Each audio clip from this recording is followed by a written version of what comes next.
ନମସ୍କାର, ଆସନ୍ତୁ ଆରମ୍ଭ କରିବା ଆଜିର ଏହି ସୁନ୍ଦର ଭିଡ଼ିଓଟି। ଚୈତ୍ର ନବରାତ୍ରି 2026। ଚୈତ୍ର ନବରାତ୍ରି କେବେ ଆରମ୍ଭ ହେବ, ଘଟ ସ୍ଥାପନାର ଶୁଭ ସମୟ ଏବଂ ଧାର୍ମିକ ମହତ୍ତ୍ୱ ଆସନ୍ତୁ ଜାଣିବା। ପ୍ରତିବର୍ଷ ଚୈତ୍ର ମାସରେ ନବରାତ୍ରି ଆରମ୍ଭ ହୁଏ। ଏହି ପର୍ବ 9 ଦିନ ଧରି ଚାଲିଥାଏ ଏବଂ ଅଷ୍ଟମ ଓ ନବମ ଦିନରେ କନ୍ୟା ପୂଜନ କରାଯାଏ। ଧାର୍ମିକ ବିଶ୍ୱାସ ଅନୁସାରେ ନବରାତ୍ରି ସମୟରେ ଦେବୀ ଦୁର୍ଗା ପୃଥିବୀରେ ଆଗମନ କରନ୍ତି।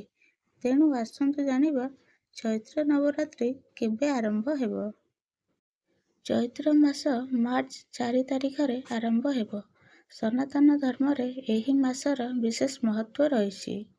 ଚୈତ୍ର ନବରାତ୍ରି 2026 ଚୈତ୍ର ମାସର ଶୁକ୍ଳ ପକ୍ଷର ପ୍ରତିପଦା ତିଥିରେ ଆରମ୍ଭ ହେବ। ଏହି ସମୟରେ ଦେବୀ ଦୁର୍ଗାଙ୍କ ନିକଟରେ ବିଶେଷ ପ୍ରାର୍ଥନା କରାଯାଏ। ଜୀବନରେ ସୁଖ ଏବଂ ଶାନ୍ତି ପାଇବା ପାଇଁ ଉପବାସ ମଧ୍ୟ ପାଳନ କରାଯାଏ।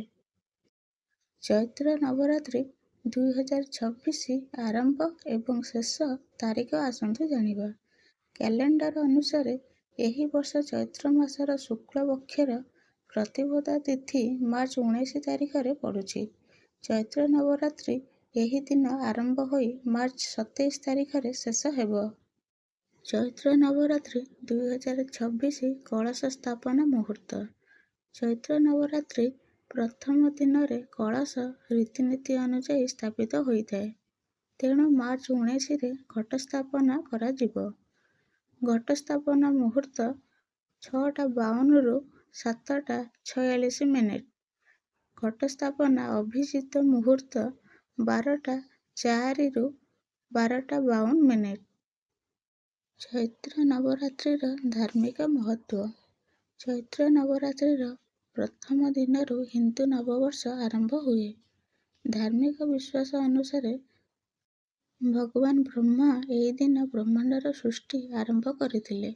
ଚୈତ୍ର ନବରାତ୍ରି ସମୟରେ ଦେବୀ ଦୁର୍ଗାଙ୍କୁ ବିଶେଷ ପ୍ରାର୍ଥନା କରାଯାଏ। ନିର୍ଦ୍ଧାରିତ ରୀତିନୀତି ଅନୁସାରେ ଉପବାସ ମଧ୍ୟ ପାଳନ କରାଯାଏ। ବିଶ୍ୱାସ କରାଯାଏ ଯେ ନବରାତ୍ରି ଉପବାସ ପାଳନ ନକାରାତ୍ମକତାକୁ ଦୂର କରିବାରେ ସାହାଯ୍ୟ କରେ ଏବଂ ଘରେ ଦେବୀ ଦୁର୍ଗାଙ୍କୁ ସ୍ୱାଗତ କରିଥାଏ। ପ୍ରଭୁ ଶ୍ରୀରାମ ଚୈତ୍ର ନବରାତ୍ରିର ନବମ ଦିନରେ ଜନ୍ମଗ୍ରହଣ କରିଥିଲେ। ତେଣୁ ଚୈତ୍ର ନବରାତ୍ରିର ମହତ୍ତ୍ୱ ଆହୁରି ବୃଦ୍ଧି ପାଏ। ଚୈତ୍ର ନବରାତ୍ରିର ଅଷ୍ଟମ ଏବଂ ନବମ ଦିନରେ କନ୍ୟା ପୂଜନ କରାଯାଏ। ଚୈତ୍ର ନବରାତ୍ରିରେ ନବମୀରେ କିପରି କରିବା କନ୍ୟା ପୂଜନ? ନବରାତ୍ରିର ଅଷ୍ଟମୀ କିମ୍ବା ନବମୀ ତିଥିରେ କନ୍ୟା ପୂଜନ କରାଯାଏ, ଯେଉଁଥିରେ ଦେବୀଙ୍କ 9ଟି ରୂପ ଭାବରେ 1ରୁ 10 ବର୍ଷ ବୟସର 9 ଜଣ ଝିଅଙ୍କୁ ନିମନ୍ତ୍ରଣ କରାଯାଏ ଏବଂ ଭଗବାନ ଭୈରବଙ୍କ କୋମଳ ରୂପ ଭାବରେ ଗୋଟିଏ ପୁଅକୁ ମଧ୍ୟ ଘରକୁ ନିମନ୍ତ୍ରଣ କରାଯାଏ ଏବଂ ପୂଜା ଅର୍ଚ୍ଚନା କରାଯାଏ। ପୂଜା ପାଇଁ ସକାଳେ ସ୍ନାନ କରି ସଫା ପୋଷାକ ପିନ୍ଧନ୍ତୁ। ପ୍ରଥମେ ମା ଦୁର୍ଗାଙ୍କର ପୂଜା ଅର୍ଚ୍ଚନା କରନ୍ତୁ, ଭୋଗ ଲାଗି କରନ୍ତୁ। ପରେ ଝିଅମାନଙ୍କର ପାଦ ଧୋଇ ସେମାନଙ୍କୁ ଆସନରେ ବସାଇ ଦିଅନ୍ତୁ।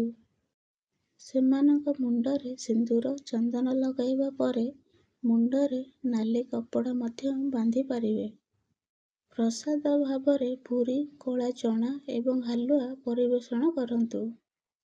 ଭୋଜନ ପରେ ଆପଣଙ୍କ ସାମର୍ଥ୍ୟ ଅନୁସାରେ ଦକ୍ଷିଣା, ଉପହାର କିମ୍ବା ପୋଷାକ ପ୍ରଦାନ କରି ସେମାନଙ୍କଠାରୁ ଆଶୀର୍ବାଦ ନିଅନ୍ତୁ।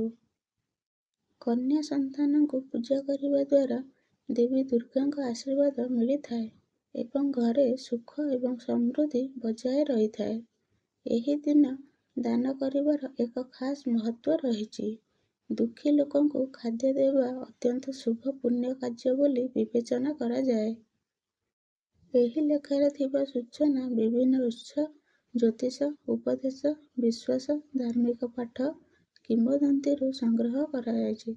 ପାଠକମାନଙ୍କୁ ଅନୁରୋଧ କରାଯାଉଛି ଯେ ସେମାନେ ଏହି ଲେଖାକୁ ପରମ ସତ୍ୟ କିମ୍ବା ଦାବୀ ଭାବରେ ବିବେଚନା ନ କରନ୍ତୁ ଏବଂ ନିଜର ବିବେଚନା ବ୍ୟବହାର କରନ୍ତୁ। ଆଜି ପାଇଁ ଭିଡ଼ିଓଟି ଏତିକି। ପୁଣି ଦେଖା ହେବ ଆଉ ଏକ ସୁନ୍ଦର ଭିଡ଼ିଓରେ। ଥ୍ୟାଙ୍କ୍ସ ଫର ୱାଚିଂ।